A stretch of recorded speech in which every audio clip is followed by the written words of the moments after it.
ये तो आज के एक्यूप्रेशर ज्ञान गंगा में आप सभी का बहुत बहुत स्वागत है। आई होप आप सभी लोग बहुत अच्छे होंगे।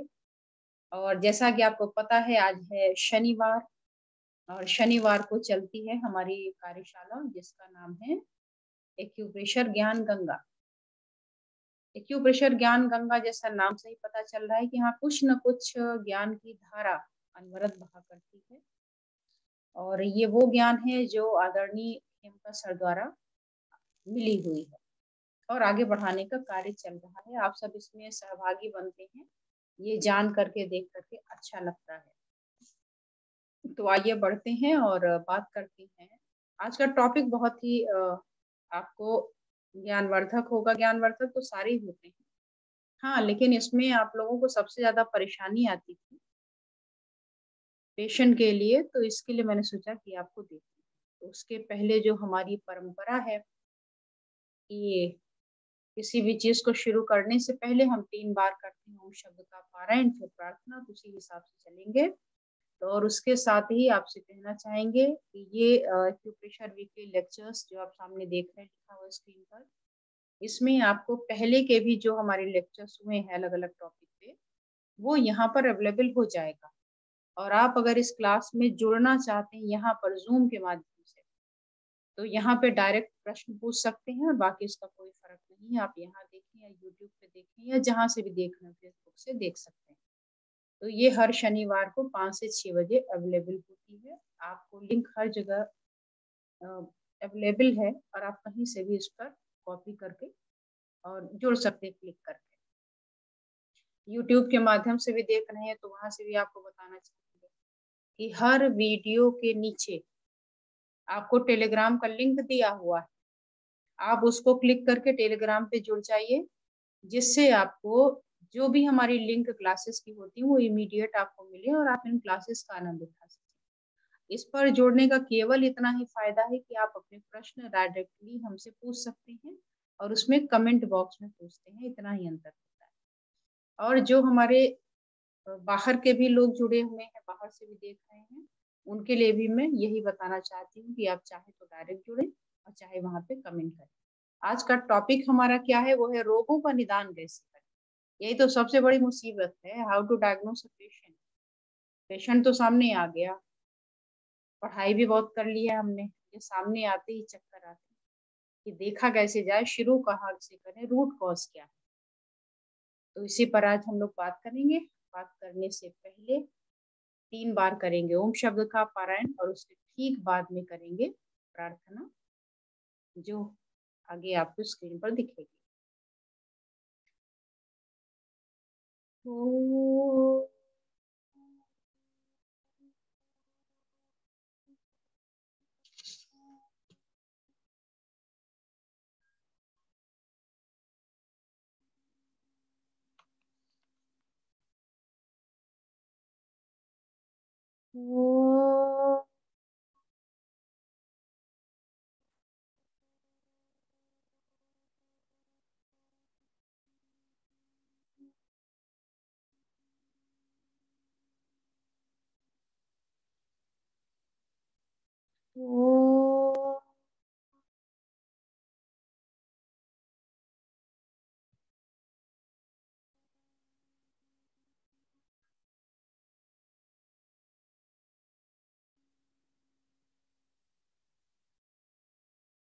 नेक्स्ट पढ़ते हैं और करते हैं प्रेयर। हे नाथ अब तुम ऐसी दया हो, जीवन निरर्थक जाने न पाए। हे नाथ अब तुम ऐसी दया हो, जीवन निरर्थक जाने न पाए। ये मन न जाने क्या क्या कराए, कुछ बन न पाए मेरे बनाए। हे नाथ अब तो ऐसी दया हो, जीवन निरर्थक जाने न पाए।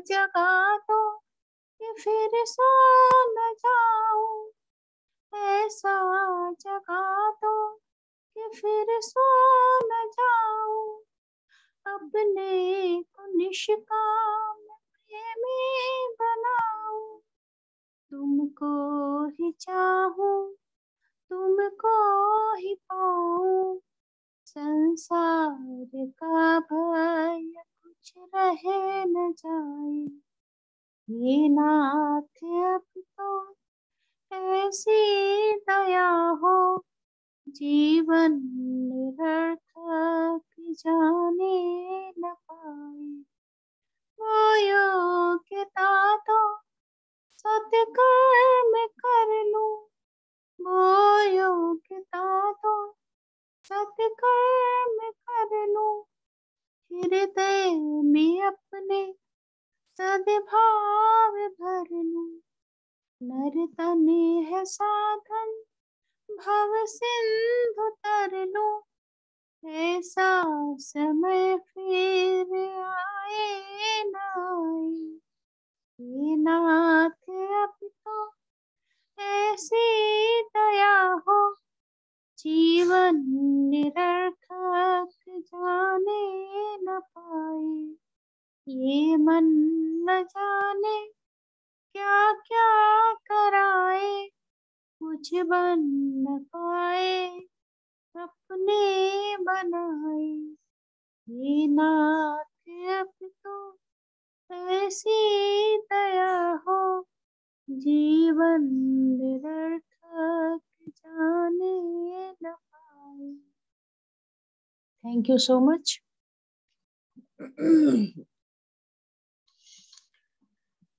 आगे बढ़ने से पहले ही यहीं आपको बता दूं कि इस तरीके की वीडियो पाने के लिए सब्सक्राइब करना होता है, क्योंकि आप अगर मेरे मोबाइल को देखेंगे ना तो लिंक भेज दीजिए, लिंक इसमें हर जगह व्हाट्सएप में आप देखेंगे तो केवल यही मिलेगा। अब टाइम हो रहा है ना क्लास का, तो लिंक भेज दीजिए, लिंक जहां जहां भी आप देखेंगे ये मिलेगा। इससे बचने का उपाय ये सब्सक्रिप्शन है, सब्सक्राइब मुफ्त का होता है, इसमें कोई पैसे वैसे भी नहीं लगते कि आप क्लिक करें और सीधे जुड़ जाएं। अब मैं आती हूँ वापस अपने पॉइंट पर, और पॉइंट क्या है, वो है रोग का निदान कैसे करें। यही तो सबसे बड़ी मुसीबत है कि रोगी का निदान कैसे हो। ये जो आपकी निदान डायग्नोसिस है ये बहुत इम्पोर्टेंट है, बहुत इम्पोर्टेंट। इसको मैं हटाती हूँ, आज तो ऐसे खुले मंच पे बात होगी, क्योंकि एक ऐसा विषय है ना कि आप इस पर जितना करेंगे उतना कम होगा, इसलिए मैंने सोचा कि फुल प्लेटफॉर्म आज ऐसे ही। तो देखिए रोगी आया है आपके पास, तो उसके डायग्नोसिस के बहुत सारे तरीके होते हैं। उसका तरीका यही नहीं होता कि रोगी आए और आपको बताए और आप उसको सुन के लिखें, वो तो ठीक है। उसके भी पहले सुनना बहुत जरूरी होता है। सुनने के साथ जो थेरापिस्ट होता है, जो हीलर होता है, उसके जो सेंस ऑर्गन है वो हमेशा ओपन होने चाहिए, खुले होने चाहिए। हम में से अधिकांश साथियों की एक परेशानी है कि हम अपने आप को इतना एक्सट्रोवर्ट कर चुके हैं कि हम सामने वाले की सुन नहीं पाते। लेकिन जब तक आप सुनेंगे नहीं, वो बता तो रहा है, आप सुनिए तो। Most of the time patient अपनी डायग्नोसिस आपको अपने से ही बता देता है। आपको कुछ नहीं करना, रिपोर्ट भी नहीं देखना, केवल उसको सुन तो लीजिए। उसके सुनने में क्या, जो वो बता रहा है वो तो सुनना ही है, जो वो नहीं बता रहा है, नहीं बता पा रहा है, उसको भी सुन लेना है और समझना है फिर, और समझने के बाद आपको इलाज करना। तो यहाँ रोगी बताए उसके पहले क्या क्या चीजें आप देख सकते हैं। बाय लुकिंग, इसको बोलते हैं ऑब्जर्वेशन बाय लुकिंग, कि आपने क्या देखा। अगर रोगी बताने में इतना ही सक्षम होता तो पहली बात तो बीमार क्यों होता, और दूसरा अगर वो बता ही पाता तो आपके पास क्या करने आता, क्यों सलाह लेना चाह रहा है। इसका मतलब कि वो अपनी बातों को बता पाने में या समझा पाने में कैपेबल नहीं है। तो इस बात का ध्यान रखिए कि कुछ चीजें बताने से नहीं होती, कुछ चीजें बिना बताए भी होती है। और उनमें से है एक बाई लुकिंग। तो डायग्नोसिस का पहला चरण क्या है, क्या कह सकते हैं, वो है बाई लुकिंग। तो आप लोग नोट करना चाहें नोट भी कर सकते हैं, और मैं यहाँ पर टाइप कर सकती हूँ, तो मैं यहाँ पे टाइप कर दूंगी।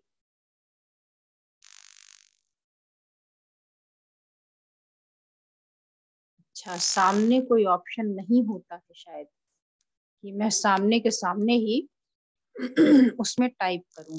मुझे लगा कि सामने करूंगी तो आपको भी अच्छा लगेगा, लेकिन यहाँ ऐसी कोई व्यवस्था मुझे नहीं दिख रही। तो कोई बात नहीं, अपने तो ऐसे ही हैं, कुछ भी कैसे भी अपने शुरू कर सकते हैं।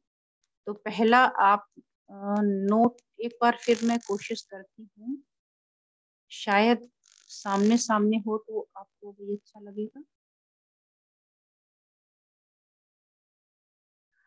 हाँ जी, ट्राई करती हूँ। तो पहला है आपका बाय लुकिंग, देख करके। ठीक है, ये है आपके पेशेंट देखने का तरीका, बाय लुकिंग।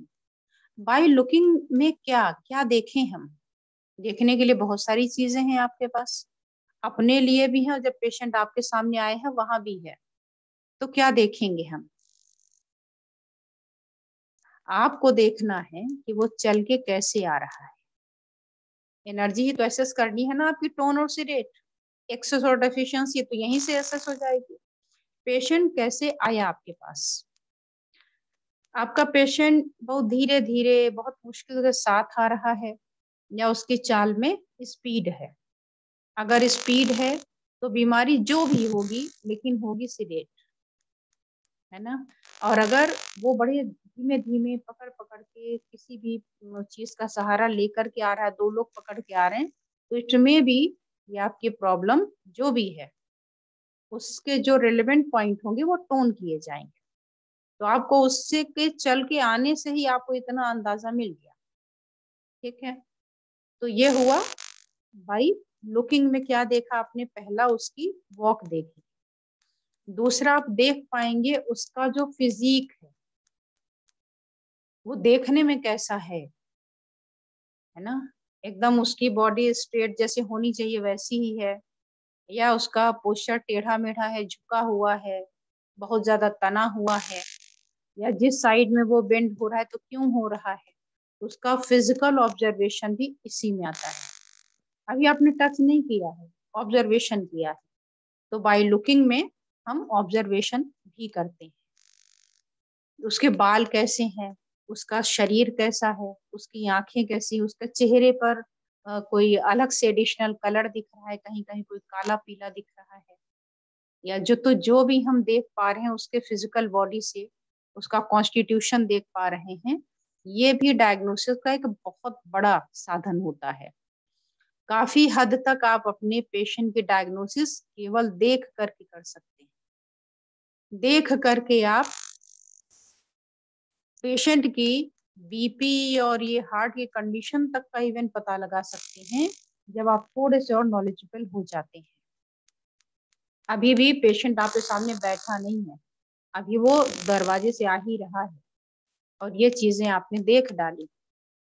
फिर आप देखते हैं कि जब वो बैठा है और आपसे उसने बात करनी शुरू करी, या आपसे पहले एक सीट, अच्छा पेशेंट में आपने देखा होगा और आपने इसकी शिकायत भी की होगी कि जब हम डॉक्टर के यहाँ जाते हैं तो बड़ी हमें लंबी प्रतीक्षा करनी पड़ती है, वेटिंग में हमको बैठा दिया जाता है। क्यों? वेटिंग में बैठाने से भी बहुत बड़ी डायग्नोसिस होती है। पहली बात तो आप ये देख पाएंगे कि वो बैठ पा रहा है कि नहीं। कुछ लोग होंगे उतने देर में ही उनको आफत हो जाएगी, परेशानी से नहीं, बैठा नहीं जाएगा, उनके अंदर एक हाइपर एक्टिविटी होती है, वो बार बार आकर के आपका प्रिस्क्रिप्शन देखेंगे, अभी मेरा नंबर कितनी दूर है, अभी कितनी दूर है। ब्लेम भी लगा सकते हैं कि हमारे पहले आए हुए लोग, हमसे बाद के आए हुए लोग तो चले गए, और हम कब से बैठे, हमारा नंबर नहीं आया, जिसका कोई महत्व नहीं होता, बस बोलते हैं, वो सच्चाई बिल्कुल नहीं होती। तो इस तरीके की चीजें जब आप देखते हैं तो असेस कर लेते हैं कि इसके दिमाग में ये नेगेटिव क्यों चल रहा है। इट मीन्स की एनर्जी क्या हो गई है, स्टैग्नेशन है, हाइपर एक्टिव है, यानी हाइपर होने की वजह से। अब स्टैग्नेशन दो तरीकों से हो सकता है, चले ही ना, एनर्जी मूव ना करे, धीमी है तो भी स्टैग्नेशन, और ज्यादा है तो ज्यादा की वजह से एक जगह एक्यूमुलेट हो गई तो स्टैग्नेशन। तो कुछ पेशेंट आ रहे हैं, स्टैग्नेशन है, रुकावट है, तो कैसे देख सकते हैं, ऐसे देख सकते हैं कि पेशेंट इतना इम्पेशेंट है, इतना अधीर है कि बार बार अपने पन्ने ही पलट रहा है, या जिसको आपने प्रिस्क्रिप्शन पे बैठाया है बार बार उसको परेशान करता है कि भैया देखो जरा, हम इतनी देर से आके बैठे हैं, बैठा है वो 15 मिनट से, और बताता है कि 2 घंटा से आके बैठे हैं, 2 घंटे से तो ट्रीटमेंट ही नहीं शुरू हुआ, तो बैठे कैसे, है ना। तो वो इस तरीके की चीजें कहता है। तो ये कंप्लेन जो कर रहा है उसमें एनर्जी असेस कर लीजिए कि ये कंप्लेन क्यों कर रहा है। वही दूसरा है, आप उसका नाम बुला रहे हैं और वो सामने ही बैठा हुआ है, ध्यान ही नहीं दे रहा है। जब बड़ी देर बाद आता है कि मेरा नंबर नहीं आया क्या, और आप कहते हैं कि हमने बुलाया तो था, वो भी उसको गिल्ट फील नहीं होता कि अरे हमारा नंबर तो कब का गया होता, वो बोलता कोई बात नहीं, जैसे इतनी देर वैसे थोड़ा और। तो ये क्या बता रहा है, ये डेफिशिएंसी बता रहा है। एक आदमी वही कंप्लेन कर रहा है आपसे, और दूसरा आदमी वहीं पर साइलेंट है, उसे कोई दिक्कत नहीं है, बिल्कुल पेशेंस है। तो आप समझ जाते हैं कि इस व्यक्ति में जो धीरज रख के बैठा हुआ है, इसका धीरज बढ़ाना पड़ेगा, ये डेफिशिएंसी में है। और जो कंप्लेन कर रहा है इसके पॉइंट को सिलेक्ट करो, इसको सही गलत की समझ तो आए कि यहाँ क्या चल रहा है। हालांकि और जैसे ही आप ट्रीटमेंट उसका देते हैं ना, यू बिलीव इट और नॉट, ऐसे मैंने बहुत सारे सैकड़ों केसेस देखे हैं। पहले फर्स्ट विजिट में तो खूब लड़ाई झगड़े होते हैं, हमारा पेशेंट इतना गंभीर है, आप देख नहीं रहे हो, आप ये नहीं कर रहे हो, खूब हमारे लोगों से लड़ लेते हैं। लेकिन जब वो सेकंड टाइम आती हैं, थर्ड टाइम आती हैं, तो उनका नजरिया बदल जाता है। अगर कोई गंभीर पेशेंट भी देख लिया तो बोलते हैं सर पहले आप इसको देख लीजिए, और हमें तो आराम मिल गया है तो हम थोड़ा वेट कर लेते हैं। घंटों वेट कर लेते हैं। पहली बार जब आए थे तो लड़ रहे थे, अब नहीं लड़ रहे, एनर्जी बैलेंस हो गई। तो कोई जान के ऐसा नहीं करता है, जो भी हम आचरण करते हैं किसी के भी साथ, तो हम वो अपनी स्थिति में नहीं है, हम अपने अलग ही दुनिया में है। इसीलिए तो कहा है ना, योग चित्त वृत्ति निरोधा, कि अपने आप में कंट्रोल हो जाओ तो बात ही क्या है ना। कहते हैं तदा दृष्ट स्वरूपे अवस्थानम, कि अपनी स्थिति में स्थित हो जाएंगे आप, कौन है, नहीं तो वृत्ति सारूप्य मित्रत्र, वृत्तियों के अनुरूप आप अपने हिसाब से एडजस्ट होते रहेंगे, है ना। तो ये है पहला। इसके अलावा और क्या देखा जा सकता है, जब आप उसको बैठा देंगे कुछ देर तक ना, तो पहला फायदा ये है कि उसकी एनर्जी को असेस करने में आसानी हो जाएगी। धूप से चल के आया है, परेशान है, घबराया हुआ है, अपनी बीमारी को लेकर के, इन सब को लेकर के बैठाने से क्या होता है, उसको रिलैक्स हो जाता है। गर्मी से आया है या बहुत ठंडी से आया हुआ है, बैठ गया, टेम्परेचर उसका बैलेंस हो गया, तो अब जब आप उसका बीपी वगैरह चेक करेंगे तो एक्यूरेट बीपी मेजर कर पाएंगे। और इमीडिएट आते ही आपने फटाफट फटाफट बीपी चेक की और रॉन्ग डायग्नोसिस बन गई। एक बार की आपको बात बताती हूँ, मैं पर्सनल एक्सपीरियंसेस ज्यादा शेयर किया करती हूँ कि हमारे यहाँ एक पेशेंट आते थे, उनका 150 से नीचे कभी बीपी रहा ही नहीं, और एज 50s में थी, और नीचे का 100। जब भी वो आए उनकी यही कंप्लेन, और आदरणीय खेमका सर पॉइंट दे दे के परेशान, पॉइंट पे पॉइंट चेंज किए जा रहे हैं, बाद में वो चला जाए तो कहीं अर्चना इससे भी उसको आराम नहीं हुआ, कहाँ हम लोग चूक कर रहे हैं। और मैंने भी वॉच नहीं किया, हमने कहा हाई बीपी के पेशेंट होंगे तो होंगे।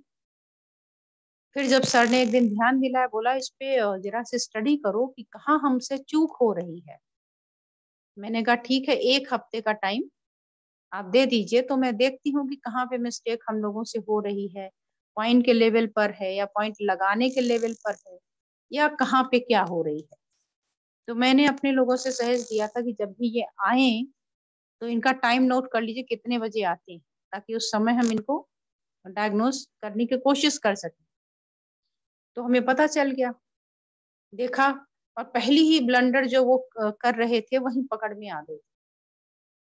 आते ही सबसे पहले हमारी बीपी मशीन है रखी होती थी, और उसके पहले एक एरिया था जहाँ पे पेशेंट को बैठाते थे कि अगर आपकी बारी नहीं आई है तो आप आराम से रेस्ट कर सकते हैं। वो बंदा कभी भी रेस्ट नहीं करता था, साइकिल से आता था, और आते ही पर्चा रखा रजिस्ट्रेशन के लिए, और बगल में वहीं पर पेपर प्रिस्क्रिप्शन भरा जा रहा है और बीपी के मशीन भी रखी हुई है।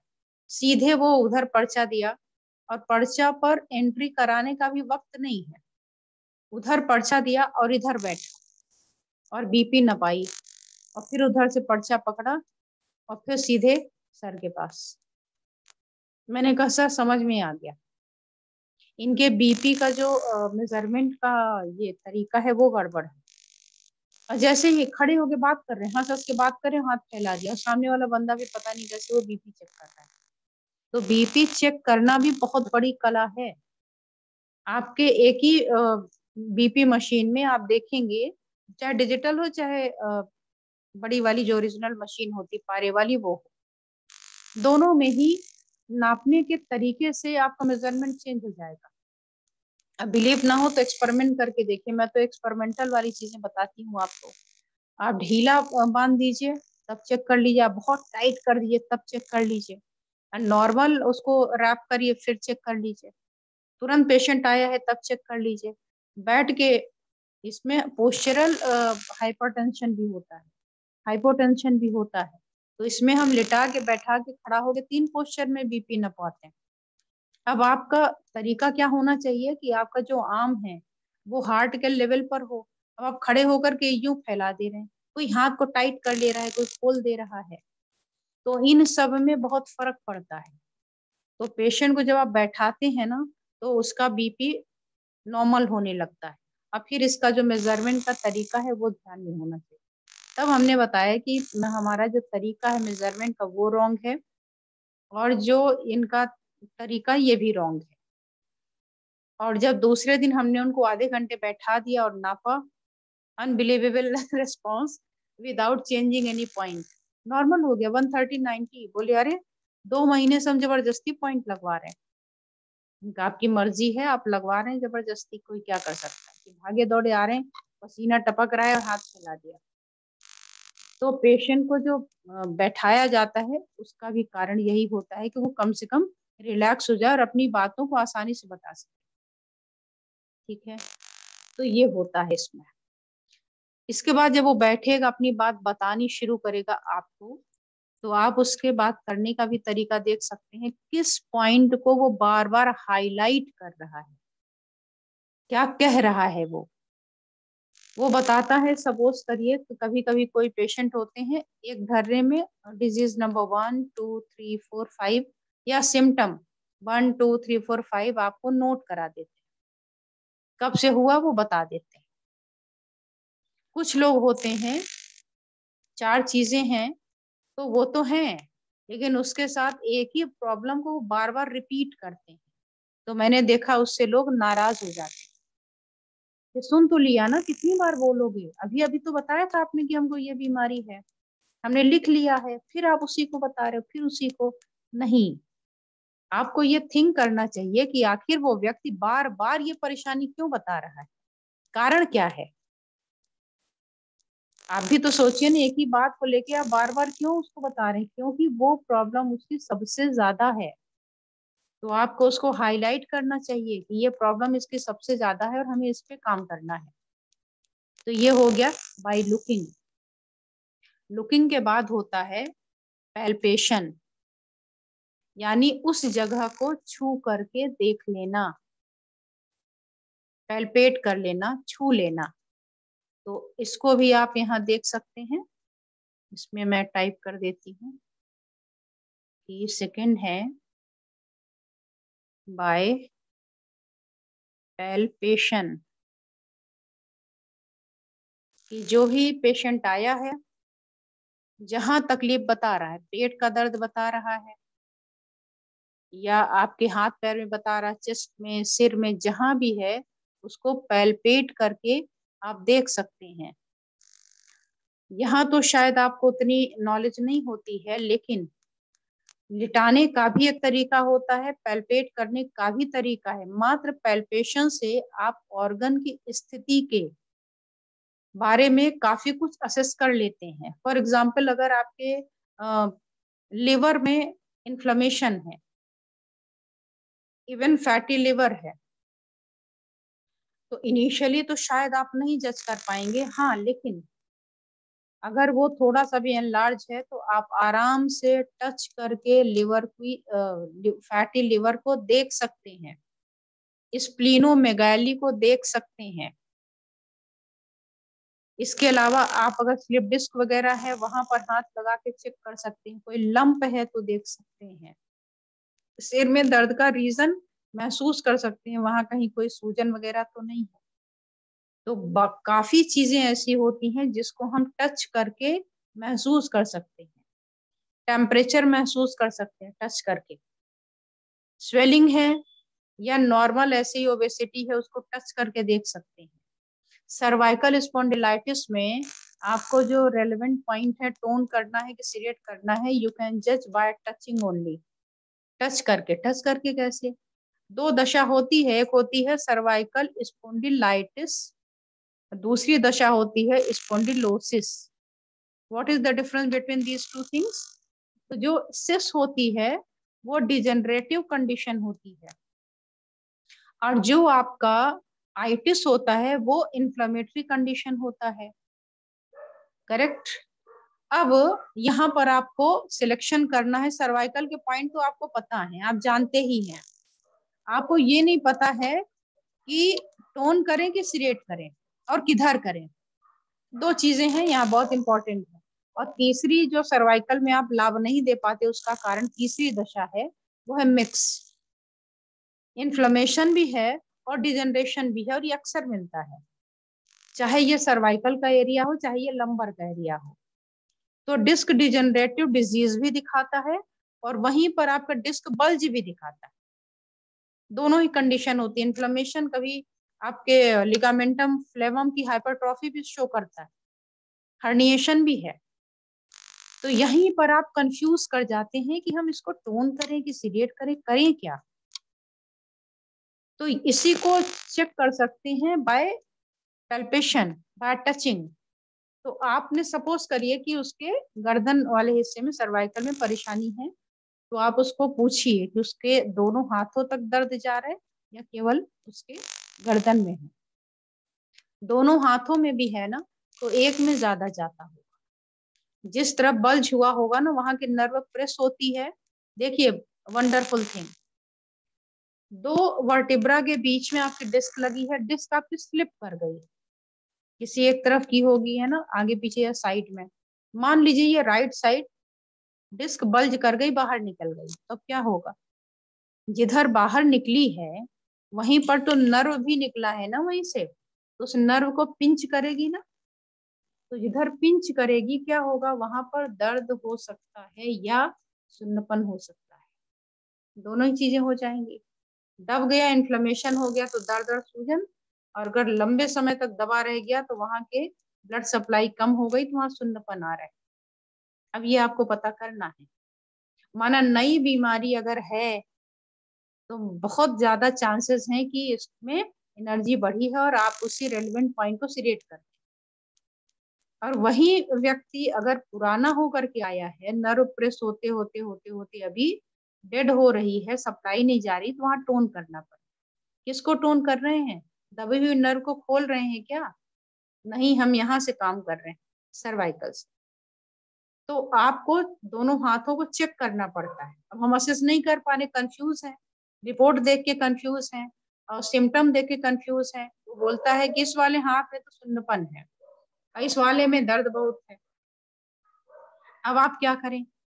तो अगर ऐसी दशा आए कि एक हाथ में सूजन है, एक में ऐसा है, या केवल एक ही हाथ अफेक्टेड है, ज्यादातर ऐसे ही मिलेगा कि एक ही हाथ आपको ज्यादा अफेक्टेड मिले, तो जो हाथ अफेक्टेड है उसको नाप लीजिए, जरा मेजरमेंट कर लीजिए, ऐसे आपको पता चल जाएगा स्किन उसकी लूज है या टाइट है, या दोनों बाहों को ऐसे करके मेजरमेंट कर लीजिए, यहाँ से दोनों हाथों का सहारा भी लेना पड़े तो ले सकते हैं, तो उससे पता चल जाएगा कि इसके मसल वेस्टिंग है या इसमें इन्फ्लेमेशन है, क्या है।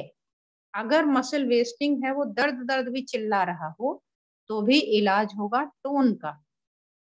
जब आप टोन कर देंगे तो वहां जो दबा हुआ इस हिस्सा है वहां सप्लाई चालू हो जाएगी और वहां दर्द में राहत हो जाएगी। हम सब क्या करते हैं, अच्छा दर्द ज्यादा है सिरेट, तो हर कंडीशन में दर्द को सिरेट नहीं करते हैं। हमने पेन डायग्नोसिस का भी जब लेक्चर लिया था तो आप लोगों को ये बात बताई थी कि कभी कभी दर्द शरीर में कुछ चीजों की कमी की वजह से भी होता है, ठीक है।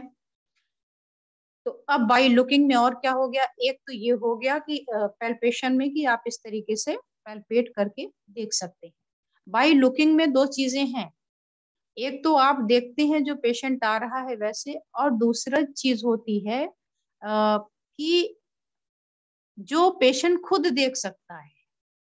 क्या देख सकता है, अपना पसीना देख सकता है, कैसा आ रहा है, क्या आ रहा है। पसीने के अलावा अपना स्टूल मल देख सकता है, अपना यूरिन देख सकता है और आपको बता सकता है। तो आप उसको गाइड करेंगे कि आपको यूरिन में क्या देखना चाहिए, आपको स्टूल में क्या देखना चाहिए। तो केवल स्टूल देख करके ही यूरिन का टेस्ट से ही तो कितनी बड़ी बड़ी बीमारियां से हो जाती हैं। तो बाई लुकिंग में ये भी आता है, डकार आ रही है, खांसी आ रही है, छींक आ रही है, या पेट में दर्द है, तो कैसा है, बाई पैल्पेशन बाई लुकिंग में देखते हैं। अभी तक हमने उससे कोई बात नहीं, अभी पेशेंट से ही आप जानकारी निकलवा रहे हैं और डायग्नोस कर रहे हैं। थर्ड नंबर पे आते हैं, जहां अब आपकी भूमिका होगी शुरू। अभी तक आपका कोई रोल नहीं है, अभी तक आपके सेंस ऑर्गन काम कर रहे थे और सेंस ऑर्गन के साथ ही काम कर रहा था आपका पेशेंट। आपने देखा, टच किया, तो इसमें आपका पेशेंट का रोल और आपके सेंस ऑर्गन का रोल है। सेंस ऑर्गन में माउथ नहीं आता है ना, तो ये कर्मेंद्री है, कर्म करती है अपना। तो अच्छा, बाई लुकिंग में टंग डायग्नोसिस ये वो भी आते हैं, लेकिन वो एडवांस में अभी मैं नहीं जा रही हूँ, अभी शुरुआती है तो इसलिए यहीं से कर रही हूँ। थर्ड आएगा आपका बाय आस्किंग, पूछ लीजिए ना, और ये सबसे कठिन पैरामीटर, बाय आस्किंग, पूछना। क्या पूछें हम, पूछेंगे तो तब ना जब आपको ये पता होगा कि पूछना क्या है, और यहीं पर हम अटक जाते हैं। क्या पूछें, सपोज करिए कि पेशेंट ने कहा कि हमको बुखार है, तो बुखार है तो पूछना क्या है ना, नहीं। ये आपने बाय टचिंग बाय पैल्पेशन देखा कि उसने बताया बुखार है, तो आपने भी कहा बुखार है, लेकिन अब क्या होगा, पूछना होगा कि ये बुखार कितना है। बता सकता है तो बहुत अच्छी बात है, नहीं तो आपका ये कर्तव्य है कि आप उसको चेक करिए, क्योंकि हर टच करने में बुखार लगने वाली चीज बुखार नहीं हो सकती। कभी कभी कुछ लोगों को आपने टच करके देखा होगा, जैसे बगल में बैठे हैं या आपका हाथ लग गया या उनका पैर आपसे टकरा गया, टच हो गया, तो आप बोलते हैं अरे तुमको तो बुखार है, तो बोलते हैं अरे नहीं नहीं बुखार नहीं है, मेरा ऐसे ही रहता है। तो अगर ऐसे किसी ने टच किया, पता चला कि इनको बड़ा तेज बुखार है, वो कह रहा हमें बुखार नहीं है, तो बुखार है कि बुखार नहीं है। और कभी कभी कुछ लोग नहीं समझ पाते तो बोलते हमको तो हमेशा ही बुखार रहता है, पूरा शरीर गर्म रहता है, और कुछ लोग इसकी दवा भी खाते रहते हैं, जो बिल्कुल गलत है। तो आप उनके पास जाएंगे तो एक थर्मामीटर का यूज करें कि एक्चुअल थर्मामीटर में आपका टेम्परेचर आ रहा है या नहीं आ रहा है। नहीं आ रहा है कि डायग्नोसिस अलग है, और अगर है तो अलग है, अगर है तो अब उसके बाद की कहानी शुरू होगी कि आपका जो बुखार है पहले ठंडक वगैरह से संबंधित है या बस ऐसे ही बुखार है। अगर ठंडक से संबंधित है तो पूछना पड़ेगा कि बुखार से पहले ठंडक होती है, कपकपी आके बुखार आती है, या बुखार आने के बाद कपकपी होती है। तो ये दोनों अलग अलग आपके पैरामीटर होते हैं। ठीक है, अब इसके बाद आपको पूछना होगा टाइम, कि कब से बुखार आ रहा है। सुबह आता है, शाम को आता है, कि रात में आता है, कितना आता है, उतरता कैसे है, कब उतरता है। ठीक है, तो बुखार की जो ग्रेड है, कम ज्यादा, ये भी आपको बीमारी की तह तक पहुंचा देती है। अब बुखार क्या हुआ, शरीर गर्म हो गया। अब आपको देखना ये गर्माहट किस ऑर्गन की वजह से आ रही है।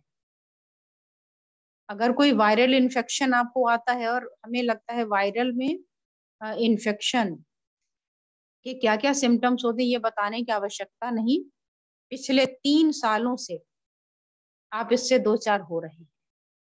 तो वायरल के क्या सिम्टम है मोर और लेस सभी को पता है, कि सिर में दर्द भी होगा, सर्दी जैसे सिम्टम भी होंगे, नाक बहेगी या सूखी होगी, खांसी होगी, गला चोक हो जाएगा। ये तो कॉमन सिम्टम है।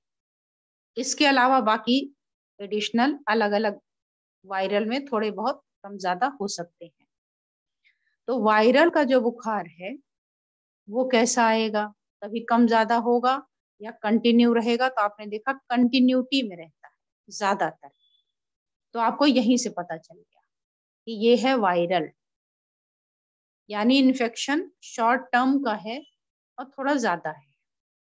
दूसरा इन्फेक्शन माइल्ड वाला हो, क्रोनिक होता है, लेकिन मतलब स्लोली ऑनसेट के साथ होता है। एक होता है बिल्कुल तुरंत अटैक कर दिया, और एक होता है धीरे से घुस गया। धीरे से घुसने वाले में है ट्यूबरकुलर। तो धीरे से घुसा है तो शरीर धीरे धीरे उसका अपना प्रयास कर रही है। तो वायरल वाला तो आएगा 2-3 दिन में निकल भी जाएगा, या बहुत आपने छेड़छाड़ दिया तो 1 आध हफ्ते रुक गया, उससे ज्यादा नहीं रुकेगा। उसकी उम्र ही उतनी है। ट्यूबरकुलर वाला जिद्दी होता है और बड़ा है ना। ये वायरस है, वो क्या है, बैक्टीरिया है। तो इनके भी लाइफ स्पैन में आपको अंतर देखने को मिलेगा। और इसमें क्या हुआ, इसमें बुखार के साथ में आपको सिम्टम खांसी आएगी। बता रहा है कि yes I am related with your lungs, not upper respiratory tract. Viral आया तो यहीं अटक गया था जब, तो हमें बुखार हटाने का एक माध्यम है शरीर से इन्फेक्शन, तो वो आया। और इसके अलावा उसके जितने सिम्टम थे सब ऊपर ऊपर थे। खांसी आ रही बाहर निकालने के, शरीर गर्म होना तो स्वाभाविक है, नाक से तो बता रहा है कि यहीं तक में है अभी हम। लेकिन जब हम अंदर चले गए तो वहां से वो आवाज देता है। तो खांसी धीरे धीरे आना और हल्का सा बुखार का बने रहना, ये बता देता है कि आपको कोई बैक्टीरियल इन्फेक्शन हुआ, इट मे बी ट्यूबरकुलर। ठीक है, और यहीं अगर बुखार है और आपको सर्दी जुकाम के कोई सिम्टम ही नहीं है, तो ये क्या बता रहे हैं कि जरूरी नहीं कि वायरल हो, थोड़ा और नीचे चले जाओ। हो सकता है ये इन्फेक्शन आपका कहाँ से आया हो, it may be from your digestive tract. तो ये आपका जो इन्फेक्शन है ये हो सकता है फूड इन्फेक्शन हो, जो इस मौसम में बहुत हो रहा है। ठीक है, इसमें क्या होता है, उबकाई आ रही, खाने का मन नहीं कर रहा है, और आप क्या करते हैं, सर्दी वाले पॉइंट लगा देते हैं। और हमारे पास आते हैं कि जी हम 2-3 दिन से लगा रहे हैं, कुछ हो नहीं रहा। क्यों भाई, बुखार का मतलब वायरल हमेशा थोड़ी होता है, फूड इन्फेक्शन भी तो हो सकता है। अब जैसे देखिए यहाँ पर टू मच टेम्परेचर है। अब हमने कोई सामान, जो सामान आप फ्रिज में नहीं भी रखते, बाहर रखते, सर्दियों में चल जाता, वो अभी नहीं चल पा रहा है। तो अगर थोड़ा सा टेम्परेचर वेरिएशन हो गया, आप समझ नहीं पाए और खा गए, अभी का बना खाना 2 घंटे 3 घंटे में खराब हो जाएगा, उसमें इन्फेक्शन आ जाएगा। आपने ध्यान नहीं दिया, मार्केट की कोई ऐसी चीज ले लिया, जिसमें टेम्परेचर वेरिएशन के कारण वो खराब होना शुरू ही हुआ था और आपने उसको ले लिया, खा लिया, उस समय नहीं पता चला। अंदर जाते जाते उसने पूरा एक्शन कर लिया और अब आपको भूख नहीं लग रही। पहला सिम्टम, वो बोल रहा I don't want additional thing, क्योंकि पहले से ही हमारे पास कुछ तो है, अब हम उसको आगे डाइजेस्ट नहीं कर पा रहे हैं, खराब है, अगर शरीर को देंगे तो वो भी स्पॉइल हो जाएगा। तो वो सोच विचार कर रहा है निकाल दें कि पचाएं क्या करें। तो बार बार आपके मन में नौशिया आ रहा है, उबकाई आ रही है, वॉमिटिंग फीलिंग हो रही है। हमें उस इशारे को समझना चाहिए था, हमको वहीं पर रोक लेना चाहिए था, वॉमिट कर देना चाहिए था, तो क्या होता, अंदर की जो भी गंदगी निकल जाती। लेकिन हमने क्या किया, हाजमोला खा लिया। और भी कुछ कुछ चीजें होती है ना, जरा सा भी इनडाइजेशन हुआ, अच्छे से डाइजेस्ट नहीं, और मार्केट में गए और छोटी छोटी जो पिल्स होती है लिया और खा लिया। उससे बेटर होता कि आप वो फूड ही क्वांटिटी में कम खाए होते, लेकिन अंदाजा नहीं मिला, खा लिया। खा लिया तो आप उसकी जगह पे पानी पी सकते हैं थोड़ी थोड़ी देर में। जो मेडिसिन डाइजीन ये वो करते हैं, मैं क्रिटिसाइज नहीं कर रही हूँ, लेकिन एक तरीका बता रही हूँ कि आप ऐसे भी ठीक कर सकते हैं। तो ये हुआ यहाँ पर। अब जब वो नीचे की तरफ गया होगा पेशाब में, अगर आपके इन्फेक्शन है और उसमें बुखार आया, तो उसके सिम्टम भी डिफरेंट होंगे। तब आपके पेट में दर्द नहीं होगा, तब आपके क्या होगा, तब आपके यूरिन में बर्निंग होगी और फीवर बहुत ज्यादा होगा, हाई होगा, टू मच होगा। तो जब सीवियर यूटीआई होता है तो फीवर भी बहुत ही ज्यादा हाई होता है, और साथ में यूरिन से रिलेटेड आपको सिम्टम दिखेंगे, बर्निंग दिखेगी, पिंचिंग टाइप पेन दिखेगा, कहाँ, यूरिन करते समय। और जिस समय आप यूरिनेट कर रहे होंगे, पेशाब कर रहे होंगे, आपके शरीर में कपकपी आएगी और कमर में बहुत दर्द होगा। हो गया सिम्टम, बता तो रहा है कि यूटीआई का है। करिए ट्रीटमेंट, चाहे जिससे करिए, होम्योपैथ, एलोपैथ, आयुर्वेद, एक्यूप्रेशर, जो भी आपको आता है वो, हाउस होल्ड रेमेडीज।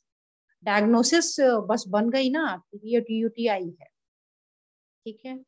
और अगर फीमेल है, कोई गायनकोलॉजिकल प्रॉब्लम है, तो नीचे पेल्विक रीजन में आगे की तरफ आपको दर्द होता रहेगा हमेशा लगातार, इससे पहचान सकते हैं। कान वगैरह में दर्द है और आपके पस वगैरह आ रहा है, बुखार है, तो आपको क्लियर कट समझ में आ गया कि ये ईयर के इन्फेक्शन की वजह से आ रहा है। तो यहाँ पे हमने क्या किया कि बाय आस्किंग, बीमारी उसने एक बताई कि हमको बुखार है, और फंस गया बेचारा। आपने इतने सवाल पूछे।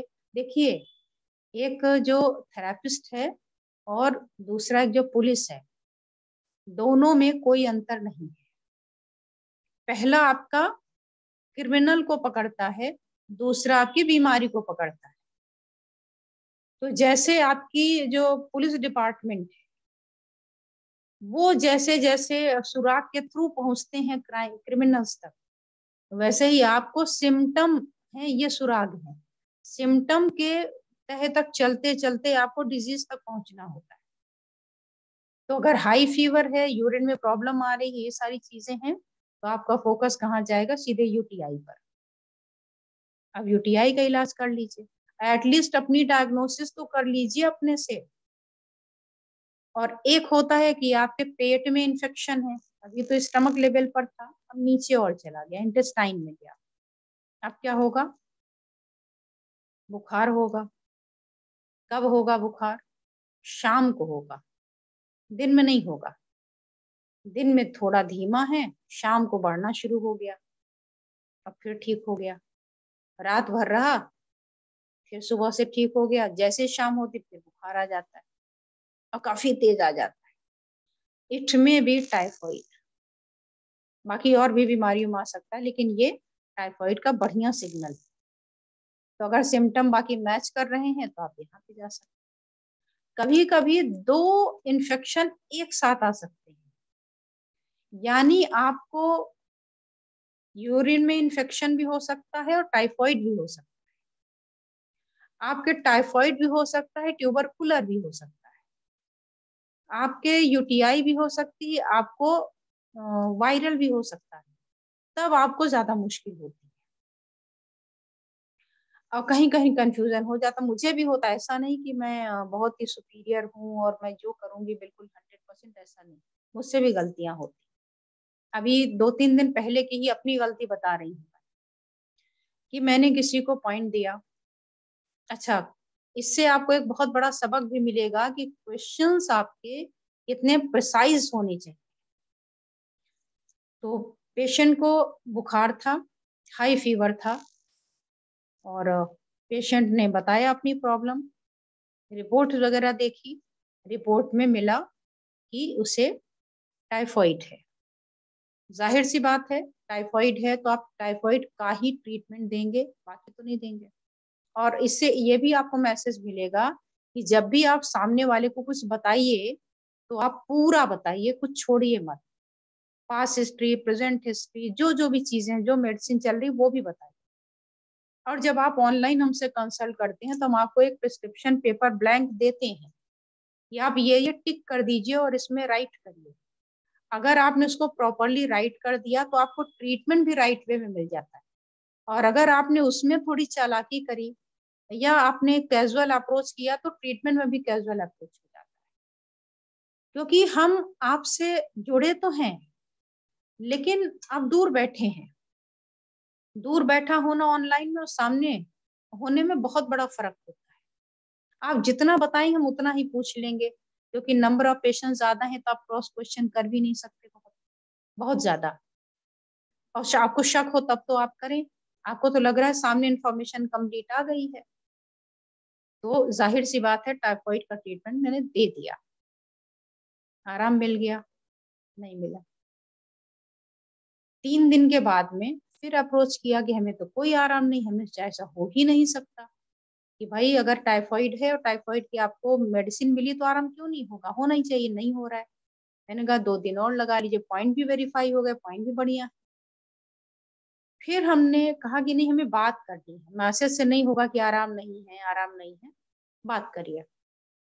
बात करना शुरू किया तो मैंने पूछा फीवर में कितना आराम, बोला बिल्कुल आराम नहीं है। अब आप क्या करेंगे, परेशान हो जाएंगे? नहीं, आपका सवाल गलत था और उनका जवाब भी गलत आना है। मैंने उनसे पूछा आपके जो शाम को बुखार रहता था, बोला मैम वैसे ही हाई फीवर है, उतर ही नहीं रहा।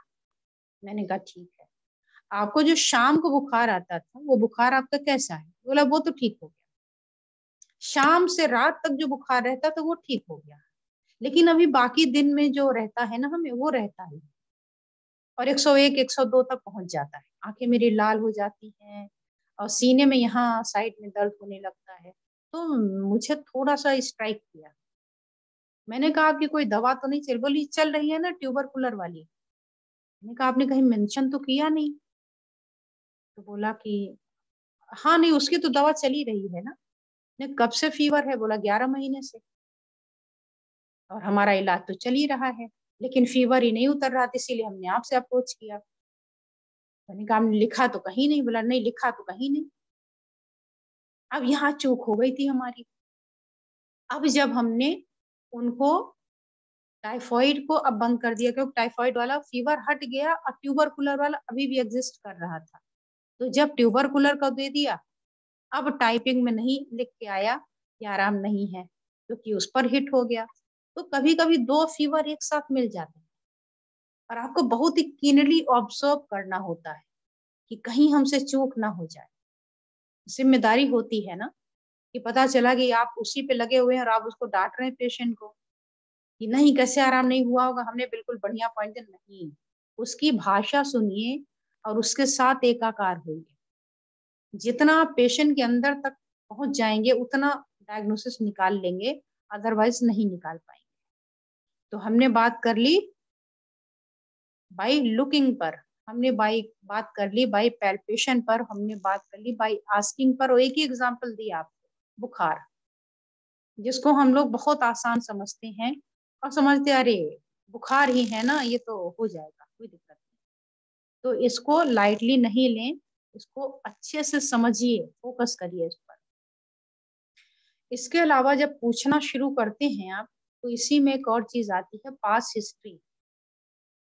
तो पास हिस्ट्री को कभी इग्नोर मत करिए, कभी कभी जो आपकी पुरानी बातें होती हैं उससे आज की प्रॉब्लम रिलेट करती है। जैसे फॉर एग्जांपल अभी अभी हमने आपको बताया कि प्रेजेंट की रिपोर्ट उन्होंने एक टाइफाइड की भेजी और हमने फीवर भी लिखा उन्होंने और हमने उसको दे दिया।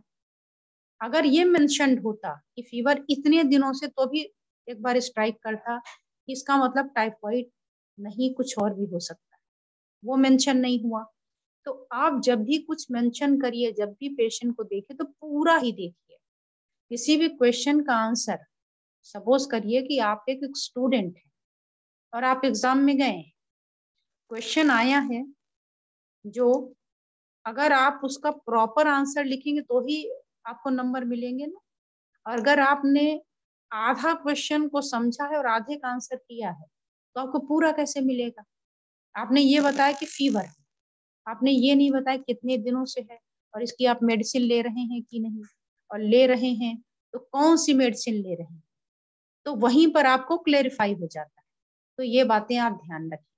अगर बुखार है और सिम्टम को समझ में नहीं आ रहा है और वजन आपका लगातार कम हो रहा है, तो it may be something serious. आपको बुखार है हल्का हल्का और वजन गिर रहा है, सिम्टम ज्यादा कुछ नहीं है, तो आपको चेक कराना चाहिए। ये गंभीरता की ओर बढ़ता हुआ लक्षण है, तो यहाँ आपको ध्यान देना चाहिए। तो ये जो सिम्टम है, ये जो रोगी का निदान कैसे करें, ये कोई 1 घंटे में या एक टॉपिक पर करना बहुत कठिन काम है।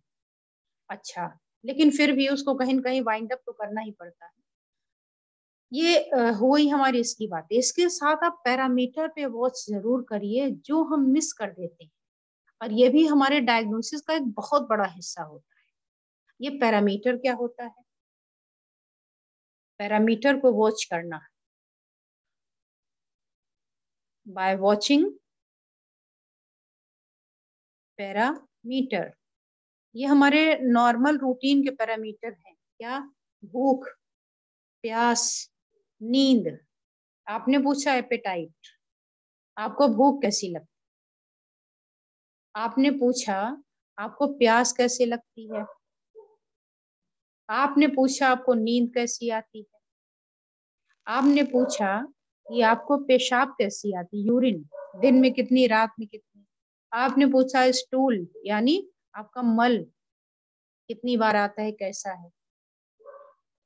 ये क्यों पूछा? इससे क्या होगा, हम आपको आकर के बता रहे हैं कि हमको बुखार है, आप हमसे भूख प्यास पूछ रहे हैं। इसका क्या मतलब है? इसका बहुत बड़ा मतलब है। ये हमारे बॉडी के पैरामीटर जो आपको दिखाए जा रहे हैं, ये हमारे शरीर के बहुत बड़े सिग्नल हैं। ये आपको आधी से ज्यादा डायग्नोसिस तक पहुंचा देते हैं। बस गौर से आपको देखना पड़ता है, सोचना पड़ता है। जैसे फॉर एग्जाम्पल आपको बता रही हूँ, आपको बिलीव नहीं होगा ये किस्सा सुन के। एक पेशेंट आई, एज रही होगी 25 साल 26 साल, शरीर देखने में पतला दुबला, सारे जोड़ों में भयंकर दर्द और उंगलियां डिफॉर्म, और पर्चे पर लिखा था पॉली अर्थराइटिस, कि जगह जगह अर्थराइटिस है। क्या अर्थराइटिस बीमारी है या अर्थराइटिस एक सिम्टम है? First you have to think about it. ये अर्थराइटिस नाम की बीमारी है क्या? अर्थराइटिस तो सिम्टम है। क्या सिम्टम है? अर्थरॉन यानी जॉइंट, आइटिस मानी इन्फ्लेमेशन, वहां पर सूजन है। फिर आपको देखना पड़ता है कौन सी वाली अर्थराइटिस है, ऑस्टियो है, रिमेटिक है, रिमेटोइड है, गाउट है, ट्यूबरकुलर है, क्या है ये, है ना। तो अगर वो बीमारी होती है तो उसके क्लासिफिकेशन क्यों करने पड़ते? तो बीमारी नहीं, ये सिम्टम है। अब पॉलीअर्थराइटिस का क्या मतलब हो गया? तो साइंस के लैंग्वेज में, जैसे हम हिंदी में 1 2 3 4 पढ़ते हैं, इंग्लिश में 1 2 3 4 पढ़ते हैं, साइंस में पढ़ते हैं मोनो, डाई, ट्राई, टेट्रा, पेंटा, हेक्सा, इस तरीके से हम पूरा पढ़ते हैं। ठीक है। तो पॉली एक शब्द आता है, पॉली का मतलब होता है एक से ज्यादा, मोनो का मतलब एक, डाई का मतलब दो, ट्राई टेट्रा बता ही दिया। तो ऐसे पॉली का मतलब होता है कि मोर देन वन, यानी जो आपकी गिनती है 10, इससे ऊपर निकल जाए, या हमें कहना हो एक से ज्यादा में, तो उसके लिए पॉली वर्ड यूज करते हैं। पॉली अर्थराइटिस एक संकेत है कि हमारे सारे जोड़ों में दर्द है, लेकिन वो डायग्नोसिस नहीं बनी, उसे आपको बनाना है। ठीक, ये अर्थराइटिस है तो अर्थराइटिस के पॉइंट दे दो जी, बस हम उसको कॉपी पेस्ट मार दें, फ्लॉप हो जाएंगे। तो अब यहाँ क्या हुआ, पैरामीटर, पैरामीटर को मैं सोच रही हूँ कि अगली वाली में भी ले लूं। पैरामीटर बहुत ही गंभीर विषय है, और जिसे हम बहुत आसानी से छोड़ देते हैं, और तभी जैसे ही छोड़ा वैसे ही आप गिरे, मुंह के बल गिरे। अब देखिए यहाँ क्या हुआ, कोई भी व्यक्ति अर्थराइटिस का पेशेंट है तो भूख प्यास थोड़ी ना पूछता है, अब पूछना चाहिए हमें। अब आपने पूछा कि आपकी भूख कैसी है, पेशेंट ने बताया कि भूख कम है, सुन लिया। पानी कितनी है, प्यास की मात्रा कम है। अब आप ये बताइए, आपके शरीर में ब्लड है, लिक्विड है ना, उसकी जो थिकनेस है वो मेंटेन कैसे होती होगी, ब्लड की थिकनेस, मोटापन कैसे मेंटेन होता होगा, ब्लड का सर्कुलेशन पतले में ज्यादा रहेगा या गाढ़े ब्लड में ज्यादा, पतले में। अब ये ब्लड का गाढ़ापन, पतलापन, ये मेंटेनेंस किसके थ्रू होता होगा, आपके बॉडी फ्लूइड से। हम क्यों 3-4 लीटर पानी पीने की सलाह देते हैं, क्योंकि ब्लड हमारा इतना ही है, और उसको रेगुलेट करने के लिए, क्योंकि वो बार बार छान रहा है ना किडनी, तो गाढ़ा हो रहा है ब्लड, तो आपको कहा जाता है कि 3-4 लीटर पानी पी लो कम से कम। अब बाकी वैसे तो एज वाइज, आपके बॉडी वेट के अकॉर्डिंग या आपके डिजीज के अकॉर्डिंग, ये आपका जो वाटर इनटेक है वो कम ज्यादा हो सकता है, चाहे डॉक्टर आपको कराए चाहे किसी और वजह से होती हो। फिर भी हम लोग बोलते हैं 3-4 लीटर पानी पीना चाहिए। अगर एक एवरेज 4 से 5 लीटर पानी आप पीते हैं, तो उसकी जो यूरिन बनेगी वो 1.5 लीटर बनेगी। 1.5 लीटर 1.5, ठीक ना। एक बार में हम कितनी बार पेशाब करने जाते हैं, एक बार में कितनी यूरिन हम पास करते हैं, 300 से 400 ml। ठीक, बहुत जोर से लग गई तो 500 ml तक है, जरा सा महसूस हुई तो 300 ml है, तो मान लेते हैं 500 ml अंदाजा, या 500 से थोड़ा कम मान लेते। तो अगर हम 500 मानते हैं तो कितनी बार यूरिन होनी चाहिए, 5 बार।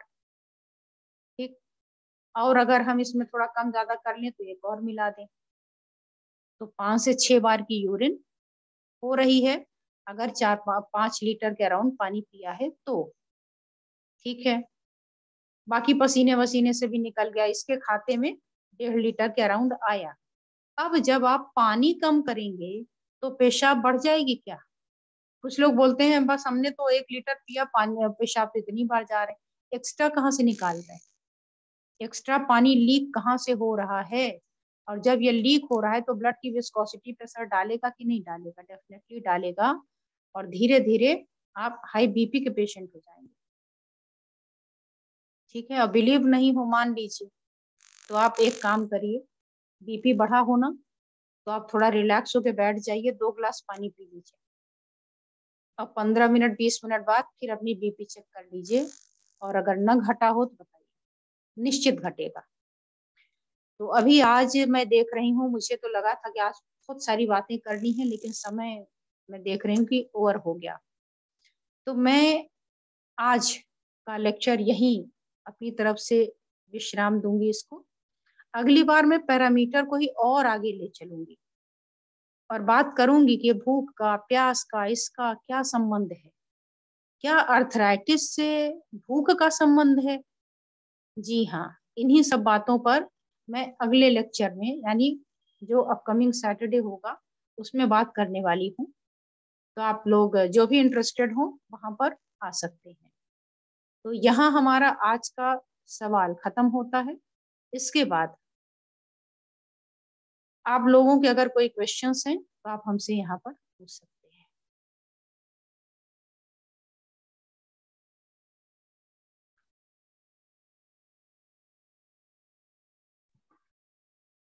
हेलो। जी। नमस्ते मैम। जी नमस्कार। मैम टंग डायग्नोसिस की ट्रेनिंग के बारे में पूछना था कि अपकमिंग ट्रेनिंग कब होगी टंग डायग्नोसिस।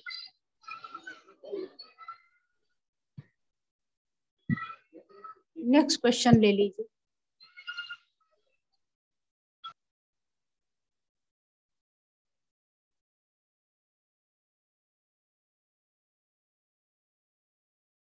नेक्स्ट किसी का कोई क्वेश्चन है?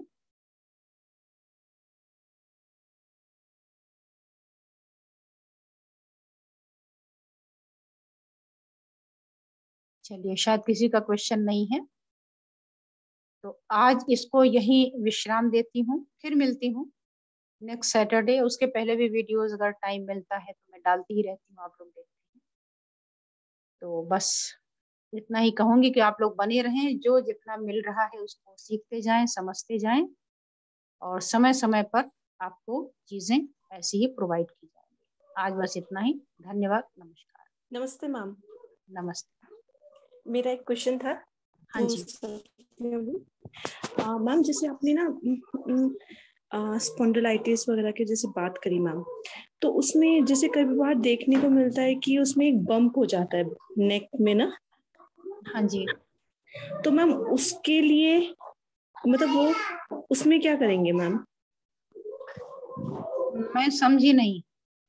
मैम जैसे स्पॉन्डिलाइटिस हो जाता है कई बार ना लोगों को, जैसे मतलब मोस्टली जो हाँ हाँ गृहिणी हाँ होती है हाँ वो झुक के ज्यादा काम करती है, हाँ। किचन में हो गया या नहीं, बाहर हो। इसमें हाँ मैं समझ गई। इसमें भी आपको ना टोन सीडेट सिम्टम के आधार पे करना है, उसी से जी। वो भी सबसाइड हो जाता तो मैम वो बैठ जाएगा उससे कि उसमें जैसे मोस्टली तो उस केस में हीटिंग ही देते हैं ना, मतलब सिकाई के लिए बोलते हैं। है। नहीं, मैंने कहा ना कि जो प्रॉब्लम आई है आपको, जी स्पॉन्डिलाइटिस है या स्पॉन्डिलोसिस है, उसके अकॉर्डिंग आप ट्रीटमेंट लीजिए। जी और उसमें अपने आप, वो तो सिम्टम है ना उसका एक छोटा जी सा। जी जी। हाँ, तो वो उसमें शामिल है। अच्छा। जो भी हमसे रेलेवेंट क्वेश्चन पूछता है उसका आंसर मैं दे देती जी हूँ। जो हमारे हिसाब का नहीं होता उसमें मैं मौन हो जाती हूँ। जी तो जी अपने सवाल को जांच लें, जी। उसके अनुरूप व्यवहार करें, है ना। और ठीक है किसी का मैम। कोई सवाल है? जी थैंक यू मैम। वेलकम। चलिए, समय हो चला है।